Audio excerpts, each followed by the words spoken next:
Yes. जो आज का टॉपिक है वो है ब्रह्मांड और सौरमंडल की उत्पत्ति, origin of universe and solar system.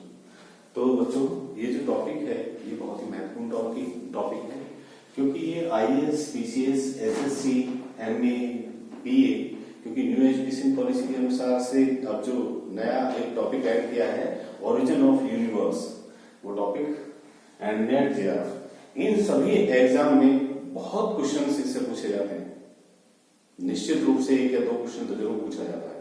ये बहुत ही महत्वपूर्ण टॉपिक है और इस टॉपिक को का जो सर्वमान्य सिद्धांत है वह है महाविस्फोट सिद्धांत, जिसका नाम है बिग बैंग थ्योरी।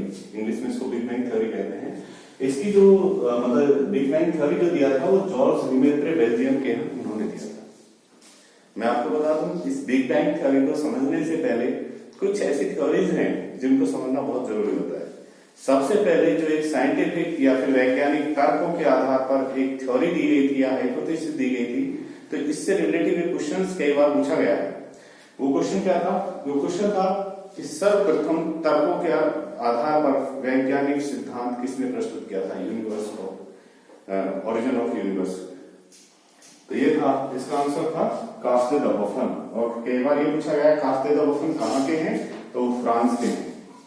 कास्टे द बफन ने सूर्य और सूर्य के उछल तारे के आपस में टक्कर से यूनिवर्स ओरिजिन की उत्पत्ति की बात करी थी। इन्होंने कहा कि सूर्य और एक साथी तारा था, उछल तारा, उसके आपस में टकराने से कुछ फ्लेम बाहर निकला, वो सूर्य के चारों तरफ घूमने लगा, उससे आगे चलकर वो घनीभूत हो गए, उससे ग्रह और ग्रह की उत्पत्ति हुई। इस प्रकार का विचार इन्होंने प्रकट किया था।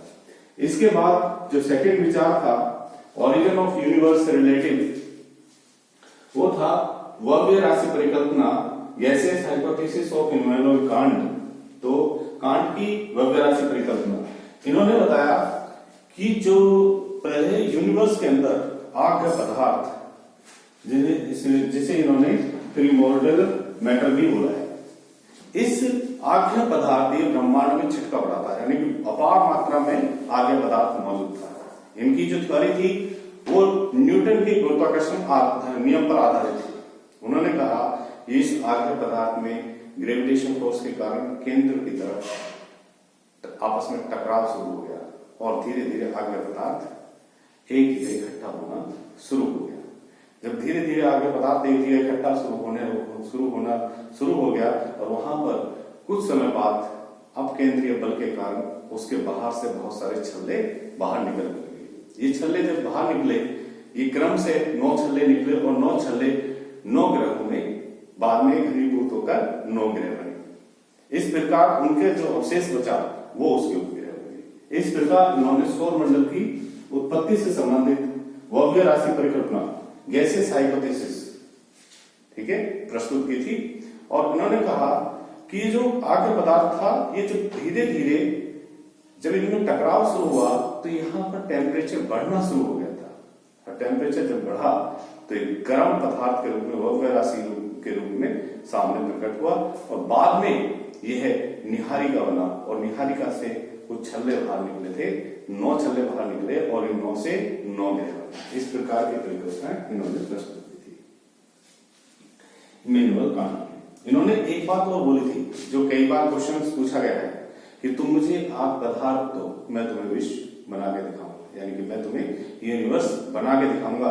ये जो स्टेटमेंट था ये इमैनुएल कांट का था। काफी आगे चल के फेमस भी हुआ था, लेकिन कुछ समय बाद ही लाप्लास द्वारा निहारिका परिकल्पना जो है वो प्रस्तुत की गई, जिसे नेबुलर हाइपोथेसिस के नाम से जाना जाता है। इन्होंने क्या किया था, इनकी जो कांट से रिलेटिव मतलब बिल्कुल एक जैसी थी थ्योरी थी, कोई खास अंतर नहीं। इन्होंने भी निहारिका की बात करी।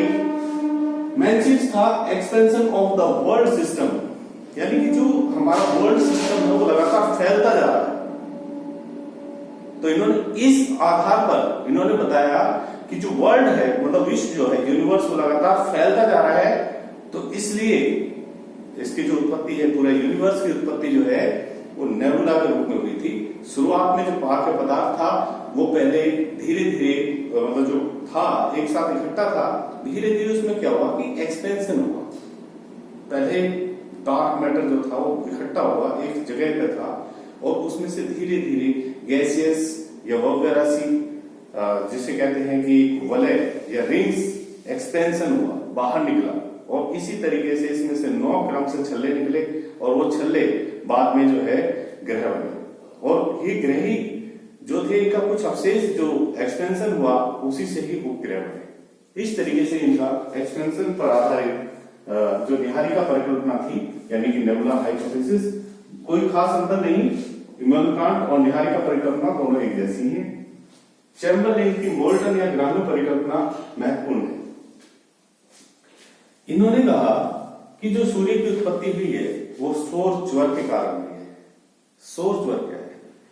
सौर ज्वर है कि जो सूर्य है उसकी जो ज्वालामुखी है, जो उसके अंदर जो मतलब आप देखते हैं कि कभी आप अगर किसी चीज से शीशे से देखेंगे तो उसके चारों तरफ ना लपटे से निकलते रहते हैं, उसको सौर ज्वर के नाम से, ज्वाला के नाम से जाना जाता है। इसे इन्होंने ग्रहणु कहा है, ग्रहणु परिकल्पना। तो जो सौर फ्लेम है, सौर फ्लेम जो होता है, प्रोमिनेंस जो है सौर ज्वाला, वो एक सूर्य के पास में एक बड़ा दूसरा सूर्य आ गया था, उसकी वजह से वो बाहर निकला, उसकी तरफ आकर्षित हुआ। उस आकर्षण के कारण वह ज्वर जो बाहर निकला, उस ज्वर वो ग्रहणु बाहर चले गए और वो बिखरे हुए ग्रहणुओं के साथ मिलकर कई ग्रहों का निर्माण किया। वो इसमें इन्होंने अप्रत्यक्ष रूप से दूसरे यानी कि सौर ज्वर की उत्पत्ति से ग्रहों की यानी कि ग्रहणों से ग्रहों की उत्पत्ति की कल्पना की है, इसलिए इसको चैम्बरलेन की मोल्टन या ग्रहण परिकल्पना कहा जाता है। इसके बाद जीन्स की और जेफरेज की ज्वारीय परिकल्पना आती है, ये टाइड हाइपोथेसिस। जो टाइड हाइपोथेसिस थी, ये ज्वारीय जो ज्वार भाटा होता है इससे मतलब इससे थोड़ा सा प्रभावित थे टाइड फोर्स से, तो इन्होंने टाइड हाइपोथेसिस और दे दिया। इनका था कि जो सूर्य है इसकी जो उत्पत्ति हुई है वो 2 तारों से हुई है, एक सूर्य तारा और उसके साथी तारे से। जो सूर्य तारा है उसके साथ में एक साथी तारा और था, एक जो विशाल का एक मतलब 2 तारे तो ये थे, इसे द्वय तारक परिकल्पना ये कह सकते हैं, या फिर उसको आगे बोलेंगे द्वय तारक परिकल्पना आगे आएगी। तो इसमें क्या था कि जो एक साथी तारा था इसका, उसके पास से एक बड़ा सूर्य या उससे भी बड़ा एक सूर्य जो था उसके पास से निकला। तो जब वो निकला तो जो दूसरा साथी तारा था उसके वहां से एक ज्वर की उत्पत्ति हुई और वो ज्वर जो था वो सूर्य की गुरुत्वाकर्षण शक्ति के अंदर आ गया और वह सूर्य के चारों तरफ परिक्रमा करना शुरू कर दिया, उसके रिवोल्यूशन करना शुरू कर दिया। जब उसने रिवोल्यूशन शुरू किया तो वह धीरे धीरे 9 भागों में टूट गया और 9 भागों से 9 छल्ले बने और 9 छल्लों से 9 ग्रह की उत्पत्ति हुई। इस प्रकार की परिकल्पना जेम्स, जीन्स और जेफरीज ने की। ये जो सिगार की आकृति में ज्वारीय पदार्थ निकले थे, यानी जैसे सिगार होता है जब धुआं छोड़ते हैं ना हम लोग धुएं की तरह, इस तरीके से जब वो साथी तारा आया तो उसके ग्रेविटेशनल फोर्स बहुत ज्यादा था, तो उसमें ज्वारीय पदार्थ जो था बाहर निकला, एक सिगार के रूप में निकला था। और सिगार जो है जैसे निकल जाता है, और पहले वो सिगार के रूप में था, धीरे धीरे जब सूर्य के चारों तरफ घूमने लगा तो धीरे धीरे वह कई पार्टों में डिवाइड हो गया, 9 पार्टों में, और फिर बाद में 9 ग्रहों की उत्पत्ति। रसेल और मिल्टन की युग्म तारा परिकल्पना, बाइनरी स्टार ऑफ हाइपोथेसिस, ये यही बिल्कुल सेम थ्योरी, कोई अंतर नहीं, कोई खास अंतर नहीं है। सभी लोग इसी बात पढ़े हुए थे कि जो सौर मंडल की उत्पत्ति हुई है बड़ा द्वैत था कि 2 तारों से हुई है, 2 स्टार से हुई है, किस चीज से हुई। आखिरकार उत्पत्ति का कारण क्या था? कई थ्योरीज आने के बाद में इस तरीके से बाइनरी स्टार्स में भी, बाइनरी स्टार में 2 तारे कहते हैं कि सूर्य और सूर्य के एक साथी तारे से ही इसके ओरिजिन हुआ है। ठीक है, बाइनरी स्टार हाइपोथेसिस, ये कई बार क्वेश्चन पूछा गया है कि किसकी है। बाइनरी युग्म तारा परिकल्पना जो है ये कंपटीशन में पूछा गया है। ज्वारीय परिकल्पना, इस तरीके से क्वेश्चंस क्या आते हैं, क्वेश्चंस का फॉर्मेट बताता हूं। क्वेश्चंस का फॉर्मेट आएगा वलगरासी परिकल्पना, निहारिका परिकल्पना, ग्राह्य परिकल्पना और ज्वारीय परिकल्पना। आगे 4 मैच करने के लिए दे देगा, Laplace, Kant, Chamberlin, Moulton, Jeffrey, Jeans. इस तरीके से आपको जो है कहेगा कि मैच कीजिए। इस तरीके के क्वेश्चंस आपके सामने ऑब्जेक्टिव टाइप के क्वेश्चंस आ रहे हैं। कई बार वो डायरेक्ट पूछ लेता है कि ग्रामीण परिकल्पना किसने दी है, इसलिए ये इंपोर्टेंट थ्योरीज हैं और इसके अंदर का तो बहुत ही कम पूछा जाता है, बट बाहर के यही क्वेश्चंस वही युग्म तारा परिकल्पना, बाइनरी स्टार हाइपोथेसिस किसने दी है, तो रसेल वेलिंगटन। इसकी अभी बहुत सारी थ्योरीज मौजूद हैं जो अभी मैं बताऊंगा आपको, कुछ इंपोर्टेंट थ्योरीज। उसके बाद फिर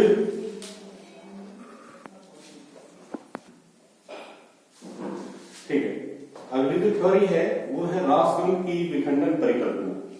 तो इन्होंने फ्यूजन ऑफ हाइपोथेसिस ऑफ रॉसगन, उन्होंने कहा कि जो यूनिवर्स है उसकी उत्पत्ति जो हुई है वो फ्यूजन के माध्यम से हुई है, विस्फोट के माध्यम से हुई है। सभी परिकल्पनाएं यानी कि जितनी परिकल्पनाएं पढ़ाई हैं वो दो चीजों पर बेस्ड हैं। एक तो वो इस पर बेस्ड है कि एक युग्म तारे से हुई है, कोई कहता है कि सुकड़ने से हुई है, उससे वलय निकले, रिंग निकले। इसी प्रकार ये जितनी भी थ्योरीज हैं इसमें बैनर्जी की सिफिड हाइपोथेसिस ऑफ बैनर्जी, ये भी यही बात करते हैं कि जो ब्रह्मांड या यूनिवर्स की उत्पत्ति हुई है वो कुछ सिफिड से हुई है, मतलब जो धीरे धीरे जो वलय निकले, रिंग्स निकले, उनके आपस में इकट्ठा होने से, गैदरिंग होने से ही इस यूनिवर्स की उत्पत्ति हुई है। ये सारे की सारी थ्योरीज मतलब टोटल मिला के अंत में फेल हो जाती है। ऐसे ही इसमें हॉयल एवं लिटिलर का नव तारक परिकल्पना, इसमें नोवा स्टार हाइपोथेसिस जो है हॉयल एवं लिटिलर, आखिरकार इन्हें पढ़ा मिल जाता है। सच्चाई तक पहुंचते पहुंचते कहीं ना कहीं कोई ना कोई थ्योरी कुछ न कुछ रोल निभा के गई है, जैसे कि ऑफ बैंड का विद्युत चुंबकीय सिद्धांत, electromagnetic theories of the of band. ये क्या है? इलेक्ट्रोमैग्नेटिक, जो सूर्य का प्रकाश होता है उसको हम इलेक्ट्रोमैग्नेटिक रेडिएशन के नाम से जानते हैं, उसी के आधार पर इन्होंने थ्योरी दी। और आपने सुना होगा कि ब्लैक होल के बारे में सुना होगा कि ब्लैक होल एक ऐसा ग्रेविटेशन फोर्स का एक ऐसा केंद्र होता है कि वो अपनी सीमा के अंदर आई हुई किसी भी चीज को वापस नहीं जाने देता। उसी के आधार पर इन्होंने ऑफ बैंड में विद्युत चुंबकीय सिद्धांत, हालांकि उसके ब्लैक होल से पहले ही थ्योरी दी थी। फोटोसिफिड के अंतर तारक ध्रुव परिकल्पना, इन्होंने डस्ट से ही मतलब पूरे यूनिवर्स की उत्पत्ति हुई है उसके बारे में अपनी थ्योरी प्रकट किया। इसके अलावा बृहस्पति सूर्य युग्म तारा परिकल्पना, ये डोबी सेविस्की ने जो है इन्होंने कहा कि दो स्टार थे, एक छोटा स्टार था एक बड़ा स्टार था, और जो छोटा स्टार था वह क्या था कि सूर्य के पास ना गया। जैसे ही वो सूर्य के पास आया तो सूर्य ने उसको अपनी तरफ खींचना शुरू कर दिया। तो उस पर दो प्रकार के बलों ने कार्य किया कि जैसे सूर्य है, ये बड़ा सूर्य है, ये छोटा सूर्य था, तो ये छोटा सूर्य जो था जब ये सूर्य के संपर्क में आया तो इसमें ग्रेविटेशन फोर्स लगा। ग्रेविटेशन फोर्स के कारण इसमें ज्वार भाग की तरफ, मतलब यहाँ पर जो फ्लैम्स है इसका बहुत सारा हिस्सा इसकी तरफ खिंच गया। अब इस अभिकेंद्रीय सेंट्रीपिटल फोर्स के कारण बहुत सारा इधर की तरफ ज्वार निकला, लेकिन सेम कंडीशन क्योंकि केंद्रीय सेंट्रीपिटल फोर्स के कारण ये बाहर की तरफ को भी उतना ही ज्वार निकला। ये जो ज्वार था बाद में सूर्य के चारों तरफ, क्योंकि ये जो छोटा तारा था ये सूर्य के ग्रेविटेशन फोर्स के अंदर आ गया था और ये सूर्य के चारों तरफ घूमने लगा। इस प्रकार ये जो है कई पार्टों में डिवाइड हो गया, और ये कई पार्टों में डिवाइड होने के बाद जो अवशेष बचा वो था जुपिटर यानी कि बृहस्पति, जो बड़ा हिस्सा था। आप जानते हैं कि हमारे सौरमंडल का सबसे बड़ा ग्रह कौन सा है? बृहस्पति है। तो बृहस्पति को सूर्य का अवशेष भाग मान लिया गया, जो छोटा सूर्य था उसका अवशेष भाग क्या है? बृहस्पति। ये बाद में ये इकट्ठा होने लगा, जगह जगह इकट्ठा हुआ और ये ग्रह बने, कुल मिलाकर 9 ग्रह की उत्पत्ति हुई। और बाद में इसी तरीके से उसमें से भी फ्लैम्स निकलते गए और उससे जो है उनके इकट्ठा होने से बाद में ठंडा होने से, पहले गर्म पदार्थ थे। सब लोग ये मानते हैं कि जो सूर्य की उत्पत्ति है, किसी चंद्रमा की उत्पत्ति है, ग्रह की उत्पत्ति एक गर्म पदार्थ से हुई है, बहुत ही गर्म पदार्थ से।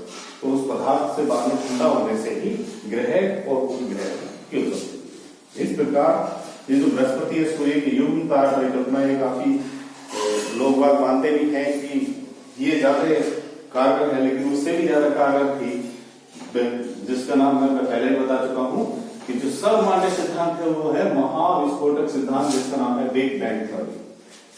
इसको डिटेल में पढ़ाया जाना बहुत जरूरी है। तो क्या है big bang theory?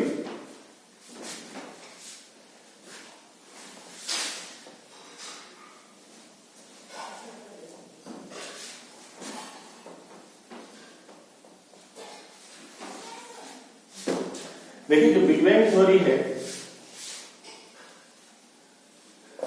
Big bang theory George लीमेत्रे द्वारा दी गई थी। इन्होंने जो आर्य पदार्थ है, विशालकाय आर्य पदार्थ, पेरिमोर्डियल मेटल्स जो है, इससे पूरे विश्व की यूनिवर्स की उत्पत्ति को माना है। इन्होंने कहा कि पूरे ब्रह्मांड में आर्य पदार्थ फैला हुआ है। इस आर्य पदार्थ में के केंद्र में रोटेशन शुरू हुआ और रोटेशन शुरू होने के कारण जब ये घूमने लगा तो धीरे धीरे यहाँ पर ग्रेविटेशनल फोर्स वर्क करने लगा।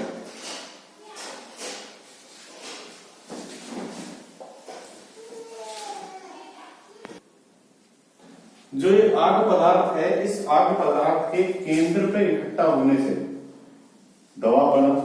जब बहुत सारा आर्य पदार्थ एक साथ इकट्ठा हुआ तो इकट्ठा होते रहने से इस पदार्थ में तापमान बढ़ता गया और तापमान बढ़ने से आपको पता है कि एक केंद्र पे ही अगर बहुत सारा पदार्थ इकट्ठा हो जाए तो धीरे धीरे वहां पर उसका साइज भी बढ़ता रहेगा और उस पर दबाव भी बढ़ता रहेगा। दबाव बढ़ने के कारण वहां पर तापमान बढ़ा और तापमान बढ़ने के कारण धीरे धीरे इसका साइज इतना बड़ा हो गया, इस आर्य पदार्थ को, इसका जो जैसे जैसे साइज बढ़ा ग्रेविटेशनल फोर्स बढ़ा, ग्रेविटेशनल फोर्स बढ़ा, साइज बढ़ता गया, ग्रेविटेशनल फोर्स बढ़ता गया, आर्य पदार्थ इकट्ठा होता गया और केंद्र में इतना अत्यधिक टेम्परेचर हो गया कि एक समय जाकर इस केंद्र में इतना अत्यधिक तापमान हो गया कि ये इसमें विस्फोट हो गया और विस्फोट होने के कारण जो इसका बाहरी हिस्सा था वो टूटकर अंतरिक्ष में बिखर गया, जिससे तरह तरह के जहां पर भी एक जो टुकड़े पहुंचे वहीं टुकड़े रोटेशन शुरू कर दिया, रोटेशन और उन रोटेशनों से ही बहुत सारी आकाश गंगाओं की उत्पत्ति हुई। ये धीरे धीरे एक्सपेंशन शुरू हुआ, विस्फोट हुआ, विस्फोट होने के बाद ये जब फैला तो फैलने के बाद बहुत सारे ग्रह और उपग्रहों की और यूनिवर्स यानी पूरे ब्रह्मांड की उत्पत्ति हुई। ये बताते हैं कि आज भी पूरा विश्व यूनिवर्स फैलता जा रहा है, लगातार फैल रहा है, एक्सपेंशन हो रहा है, एक्सपेंशन ऑफ द वर्ल्ड। पूरे विश्व का जो है लगातार विस्तार होता जा रहा है और वर्ल्ड जो है वो अनंत तक फैला हुआ है।